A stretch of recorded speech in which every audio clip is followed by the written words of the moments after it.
Dajjal ini manusia biasa. Dia manusia biasa seperti kita. Dajjal bukan Fomeo, tapi dia manusia. Dia lahir 100 tahun sebelum Nabi Musa diutus. Dia termasuk al-mumtazirin yang Allah tangguhkan. Tidak ada satupun bidang dalam kehidupan kita, hatta agama sekalipun, melainkan fitnah Dajjal ada di dalam.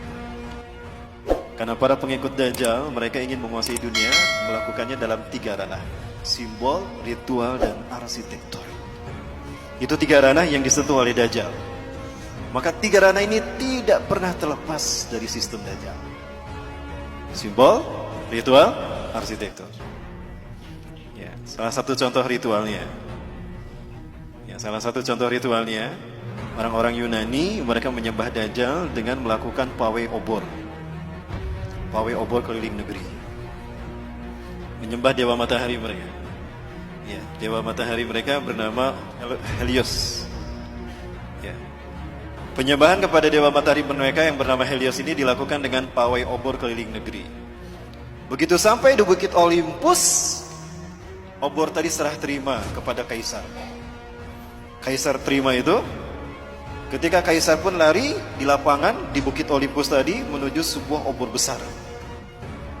Dinyalakan obor raksasa tadi. Maka selama obor raksasa menyala, mereka melakukan atraksi di lapangan tadi. Berbagai macam atraksi. Itulah ritual yang kemudian, ritual yang dilakukan di Bukit Olympus, mengagungkan dewa matahari mereka, yang dimaksudkan ini. Ritual itu kemudian dinamakan Olimpiade. Sampai sekarang hilang tidak ritualnya? Inilah ritual pengagungan iblis dan Dajjal. Itu tingkat dunia. Tingkat benua ada tidak? Ada. Apa namanya? Asian Games. Tingkat nasional? Nah, itu ritualnya. Kita tidak sadar. Dalam bidang arsitektur, banyak dalam berbagai bidang, dalam berbagai bangunan, apalagi bangunan ibadah. Tidak terkecuali masjid. Ada simbol Dajjalnya. Kami di Jawa Barat sedang menghadapi. Karena demikian, karena banyak masjid yang bersimbolkan Dajjal. Segitiga adalah sebuah simbol yang kemudian digunakan Dajjal, digunakan oleh agama-agama yang lahir dari filosofi agama arti sebagai simbol Tuhan. Jadi agama-agama yang lahir dari filosofi akal budi manusia menjadikan segitiga sebagai simbol Tuhan. Makanya di dalam agama Hindu ada Trimurti. Betul? Di dalam agama Buddha ada Tridharma. Kitab sucinya Tripitaka. Di dalam agama Kristen ada Trinitas. Nah, segitiga inilah yang kemudian digunakan Fir'aun untuk menunjukkan eksistensinya sebagai Tuhan. Kita tahu Fir'aun mengaku tuh Tuhan. Wa ana rabbukumul a'la. Itu kata Fir'aun di hadapan Nabi Musa dan Harun. Maka dia bangun sebuah bangunan yang dilihat dari 4 arah mata angin, 4 penjuru mata angin itu sama, segitiga. Piramida. Firaun membangun piramida untuk menunjukkan kalau dia Tuhan, agar dunia mengetahui eksistensinya sebagai Tuhan. Dan yang diperbudak sebagai tukang batu saat itu adalah bangsa Yahudi. Tukang batu bahasa merekanya adalah mason. Ya, mason. Allah mendengar doa kaum Bani Israel yang diperbudak oleh Firaun selama berabad-abad. Maka kemudian yang diperbudak sebagai tukang batunya adalah bangsa Yahudi Bani Israel. Mason. Mason itu artinya tukang batu. Ya. Allah mendengar doa mereka. Allah tenggelamkan Firaun di Laut Merah. Maka kemudian mereka merdeka. Mereka tidak lagi dijajah oleh Firaun. Tapi mereka tidak melupakan posisi mereka sebagai tukang batu yang diperbudak berabad-abad. Mereka tetap akan menyandang diri sebagai tukang batu. Tapi tukang batu kali ini tukang batu yang merdeka. Kalau dulu didedikasikan secara paksa kepada Firaun, maka sekarang didedikasikan untuk Tuhan yang mereka tunggu-tunggu. Jadilah mereka tukang batu yang merdeka. Merdeka bahasa Inggrisnya apa? Free. Maka lahirlah Freemason. Nah, dari situ sejarahnya. Tadi sudah kita bahas bahwa segitiga adalah simbol Tuhan dalam filosofi agama Ardi. Maka Tuhan digambarkan dengan segitiga. Siapa nama asli iblis? Azazil. Nama asli iblis itu adalah Azazil. Bagus namanya, itu dari Allah. Azza yang dimuliakan, yang dimuliakan. Il Allah. Azazil yang dimuliakan Allah. Dia marah sama Allah karena tidak terpilih sebagai khalifah di muka bumi. Dia marah sama Allah. Maka dia nggak mau sujud ketika Allah perintahkan dia sujud kepada Adam. Dia masih Allah izinkan tinggal di langit, Bapak Ibu. Dan dia gunakan segitiganya ke bawah.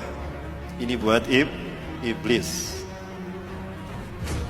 Dia ingin menjadi Tuhan bagi manusia dan dia mengarah ke bawah, ingin menguasai dunia. Dan dialah sesungguhnya yang menguasai bumi. Dari langit dia awasi bumi. Di bumi ada Dajjal yang sama-sama ingin juga mengaku Tuhan, sama-sama juga mengaku Tuhan sebagaimana iblis. Dan sama-sama dilahirkan di negara yang Allah binasakan lewat malaikat Jibril. Sama-sama diurus malaikat Jibril dan sama-sama ditangguhkan ajalnya sampai hari kiamat. Menjelang hari kiamat. Dajjal nama aslinya siapa? Kalau ini nama aslinya Azazil. Kalau Dajjal nama aslinya Samiri. Kenapa Dajjal nama aslinya Samiri? Karena lahir di Samirah. Samirah, Palestina. Allah takdirkan keduanya bertemu di segitiga Bermuda. Segitiga Bermuda adalah sebuah area lepas pantai di Samudra Atlantika yang menghubungkan 3 titik. Ada Florida, Miami, ada Bermuda, dan ada Puerto Rico. Kapal laut, kapal selam yang lewat sana hilang tanpa jejak. Sebetulnya tidak hilang, ada di sana, cuma ditutup dengan kristal cahaya. Allah takdirkan mereka bertemu di segitiga Bermuda dan mereka menjadi dui tunggal, Tuhan yang satu tampak, yang satu dia tampak, mengaku Tuhan. Bagaimana simbol pertemuan mereka? Maka jadilah simbol pertemuan mereka seperti ini. Betul? Nah, ini filosofi dari mana asal simbol seperti ini. Ini adalah simbol pertemuan iblis dan Dajjal. Inilah pertemuan yang sangat dinikmati oleh Azazil atau iblis. Dia menyeru si Samiri Dajjal. Iblis biasa menyebut nama seseorang itu dari suku kata pertama. Samiri dipanggil Sam. Apa kata iblis? Hari ini adalah hari yang aku tunggu-tunggu sejak aku diturunkan dari surga ke dunia, di mana aku dipertemukan dengan saudara kembarku. Maka panggillah dia oleh kalian sebagai Paman Sam. Apa yang terbayang dalam benak kita? Amerika. Ini jawaban kenapa Amerika selalu ikut campur urusan negara di seluruh dunia. Dan kenapa veto Amerika mengalahkan veto The Big Five yang lain. Dan kenapa Amerika selalu ingin menang sendiri dan mengaku sok polisi dunia. Bukan Amerika yang ditakutinya, tapi who was behind American? Siapa di belakang Amerika? Siapa di belakang Amerika? Lihat set plan tata kota Amerika dan lihat mata uang Amerika. Dan ini terkait dengan ritual ibadah kita. Kenapa? Karena simbol-simbol ini banyak muncul di masjid-masjid. Bukan hanya di masjid, di gereja. Saya bisa tunjukkan satu-satu. Dan bukan hanya di Indonesia, di seluruh dunia. Kenapa tidak ada di tempat penyembahan? Karena iblis dan Dajjal ingin manusia bukan menyembah Allah, tapi menyembah kita, menyembah mereka maksudnya. Nah ini Bapak, kita sudah mulai membedah teka-teki itu kan? Satu persatu. Nah sekarang Bapak Ibu, saya ingin menunjukkan konspirasi iblis dan Dajjal sudah sampai pada penterjemahan Quran. Baik, saya minta yang hadir di sini buka Qurannya semua, yang bawa Quran. Buka Quran surat ke-7 Al-A'raf ayat ke-16. Saya ingin buktikan kalau ini ada konspirasi dalam penterjemahan Quran, konspirasi Yahudi. Dan saya harap Bapak Ibu bisa melakukan kritisi kepada Departemen Agama. Silakan yang di HP pun juga akan saya tunjukkan Bapak Ibu. Di HP pun ternyata ada yang benar, ada yang salah terjemahnya. Sakit dibacakan Mas. Iblis menjawab, karena engkau telah menyesatkan aku, pasti aku akan selalu menghalangi mereka dari jalanmu yang lurus. Bedakan menyesatkan aku dengan menghukum aku tersesat. Kalau kata-kata iblis karena engkau telah menyesatkan aku, berarti iblis sesat karena ada yang menyesatkan, betul? Siapa yang menyesatkannya? Seolah-olah Allah yang menyesatkan kan? Karena engkau telah menyesatkan aku. Iblis berkata begitu. Berarti yang bersalah siapa? Allah yang telah menyesatkan iblis. Loh, kok jadi Allah yang disalahkan? Betul Bapak Ibu? Nah, sepakat gak kalau kita minta kepada Departemen Agama dirubah tuh terjemahnya? Sepakat. Itu terjemahan yang diinginkan Yahudi Bapak Ibu.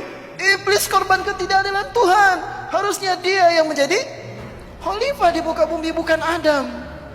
Maka Zionis Yahudi gak mau menyebutnya iblis. Iblis itu artinya pembangkang. Ablase iblis, iblisan, pembangkang. Maka dia diberi nama dengan nama yang terhormat. Zionis Yahudi memberikan nama yang terhormat bagi Azazil, bukan iblis. Ada yang tahu? Lucifer. Pernah dengar Lucifer? Maka para pengikut iblis disebut Luciferian.